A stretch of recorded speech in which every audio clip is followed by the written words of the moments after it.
নমস্কার বন্ধুরা, আমি সঞ্চারী আর আমার চ্যানেল ইজ কুকিংয়ে আপনাদের সকলকে স্বাগত। মাত্র 2 চামচ তেল দিয়ে আজ আপনাদের সাথে শেয়ার করছি সুজির এমন একটা রেসিপি যেটা টিফিন হিসাবেও খেতে পারেন, স্ন্যাক হিসাবেও ট্রাই করতে পারেন, সবাই খুব ভালোবেসে খাবে। প্রথমেই একটা গ্যাসের ওপরে দিয়ে দিয়েছি কড়াই, তার মধ্যে অল্প একটু তেল দিলাম, যেটা 1 চামচেরও কম। রিফাইন্ড অয়েল আমি এখানে ইউজ করেছি। সাথে দিয়ে দিচ্ছি প্রায় 1 চামচ মতো সাদা জিরে, আর কালো সর্ষে দিয়ে দিচ্ছি 1/2 চামচ। সর্ষে সাদা বা কালো যে কোনোটাই ব্যবহার করতে পারেন। সর্ষে আর জিরেটাকে প্রথমে একটু ভেজে নেব তেলের সাথে। এবার এই তেল আর সর্ষে আর জিরের মধ্যে দিয়ে দিচ্ছি 2 বাটি জল। যে বাটি মেপে জল দিচ্ছি সে বাটিরই 1 বাটি সুজি কিন্তু আমরা ব্যবহার করব। সুজি যতটা নেবেন তার ডাবল কিন্তু জল দিতে হবে। 2 বাটি জল দিয়ে ভালো করে মশলার সাথে মিশিয়ে নিলাম। এবার এর মধ্যে দিয়ে দিচ্ছি বেশ কিছুটা পরিমাণে চিলি ফ্লেক্স। চিলি ফ্লেক্স দিলে ঝালটাও যেমন হবে, তেমন কিন্তু যে টিফিনটা তৈরি হচ্ছে তার টেক্সচারটাও খুব ভালো আসবে।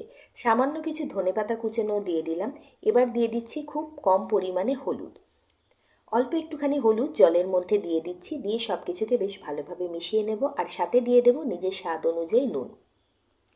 এবারে জলটাকে বেশ ভালো মতো করে ফুটতে দেবো। যখন বেশ ভালো মতো অল্প অল্প করে ফোটা শুরু করবে জলটা, তখন এর মধ্যে দিয়ে দিতে হবে সুজি। 2 বাটি মেপে জল দিয়েছি, সেই বাটির মাপেই দিয়ে দেবো 1 বাটি পরিমাণে সুজি। নুনটাও এখানে আমি অ্যাড করে দিলাম জলের মধ্যে ডাইরেক্ট। সব কিছু অল্প অল্প করে কিন্তু ফুটতে শুরু করে দিয়েছে। ঠিক এই অবস্থাটাতে গ্যাসের ফ্লেমটাকে করে দিচ্ছি মিডিয়াম। প্রথমে হাফ বাটি মতো সুজি দিলাম, কারণ পুরো সুজিটা দিলে অনেক সময় গুটলি তৈরি হয়ে যেতে পারে, লাম্প তৈরি হয়ে যেতে পারে। সেই জন্য হাফ বাটি মতো সুজি দিয়ে আগে স্প্যাচুলা দিয়ে ভালো করে জলের সাথে মিশিয়ে নিয়ে বাকি হাফ বাটি সুজি এবার অ্যাড করে দেবো। এবার সুজিটা দেওয়ার সাথে সাথেই গরম জলের মধ্যে সুজি কিন্তু আস্তে আস্তে সিদ্ধ হওয়া শুরু হবে, এবং ভীষণ তাড়াতাড়ি কিন্তু সুজি জমাট বাঁধা শুরু হবে। তখন স্প্যাচুলা দিয়ে অনবরত নাড়তে নাড়তে সুজির কিন্তু একটা স্মুথ ডো আমাদের বানিয়ে নিতে হবে। গ্যাসের ফ্লেমটা এই সময় পুরোপুরি মিডিয়াম রয়েছে। সমানে স্প্যাচুলা দিয়ে নাড়িয়ে চাড়িয়ে কিন্তু আমি সুজির একটা সুন্দর ডো বানিয়ে নিচ্ছি। আর এই ডোটা বানাতে দেখবেন একদমই কোনো রকম পরিশ্রম হবে না, যদি জলের মাপটা ঠিক থাকে। যতটা সুজি, যে বাটি মেপে সুজি নেবেন সেই বাটিরই পুরো ডাবল জল কিন্তু এর মধ্যে দেবেন, তবেই কিন্তু এই ডোটা একদম পারফেক্ট তৈরি হবে। দেখুন, আমি পুরোটাই কিন্তু আপনাদেরকে দেখাচ্ছি কিভাবে ডোটা তৈরি হচ্ছে। আস্তে আস্তে সুজিটা খুব সুন্দরভাবে কিন্তু জমাট বাঁধছে, এবং এটা কিন্তু ফোল্ড হচ্ছে। স্প্যাচুলা দিয়ে এদিক থেকে ওদিকে কিন্তু সুজিটাকে সুন্দর মতো ফোল্ড করা যাচ্ছে। সুজিটা যখন একটু টাইট হয়ে যাবে এবং সুন্দর মতো এদিক থেকে ওদিকে ফোল্ড হবে, তখন কিন্তু গ্যাসের ফ্লেমটাকে বন্ধ করে দেবেন। তার বেশি থাকলে কিন্তু সুজি অনেকটা টাইট হয়ে যাবে, পরে ঝুরঝুরে হয়ে যাবে। এখনো পর্যন্ত আমি গ্যাসের ফ্লেমটাকে কিন্তু অফ করিনি। সুজি এখনো একটু নরম আছে। এবার ভালো করে লক্ষ্য করুন, সুজিটা দেখুন পুরো প্যান ছেড়ে দিয়েছে এবং সুন্দর মতো কিন্তু ফোল্ড হয়ে যাচ্ছে।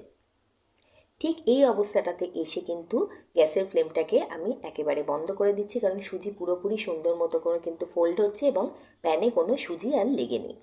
এবার গ্যাসের ফ্লেমটাকে বন্ধ করে দিলাম, দিয়ে সামান্য একটু সুজিটাকে ঠান্ডা করে একটা প্লেটে নিয়ে নেব।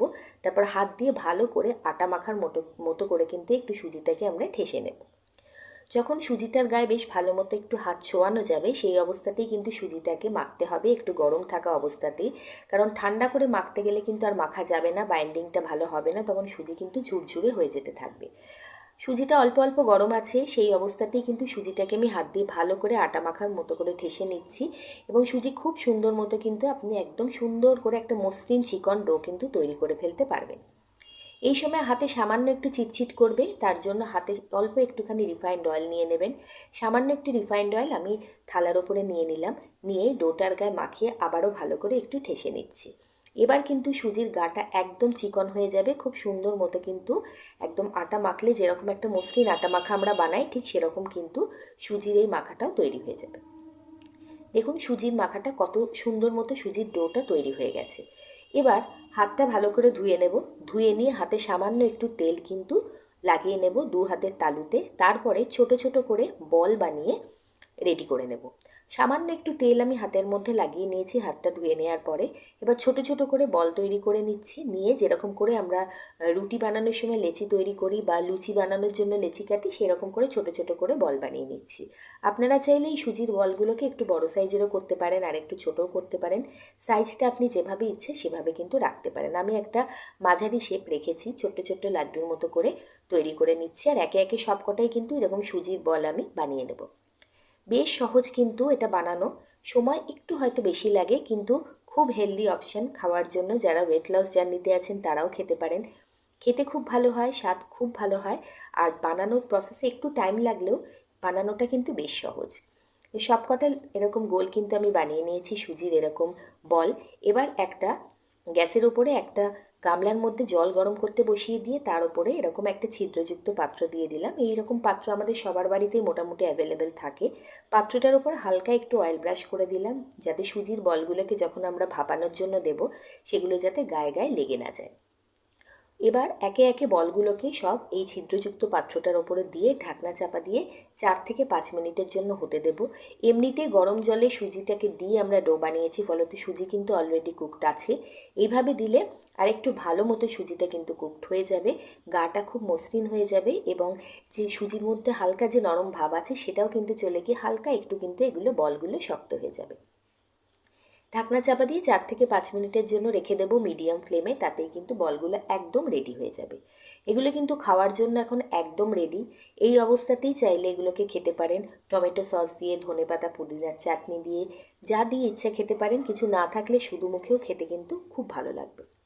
এবং এগুলো যে কতটা নরম সেটা আমি আপনাদেরকে একটু হাত দিয়ে দেখিয়ে দিচ্ছি। খুব সুন্দর নরম, খাওয়ার সময় মুখে গেলে গলে যাবে। আর বাইরের দিক থেকে দেখুন কতটা সুন্দর, হাত দিয়ে চাপ দিলে কিন্তু ভাঙবে না, কিন্তু বেশ কিন্তু নরম।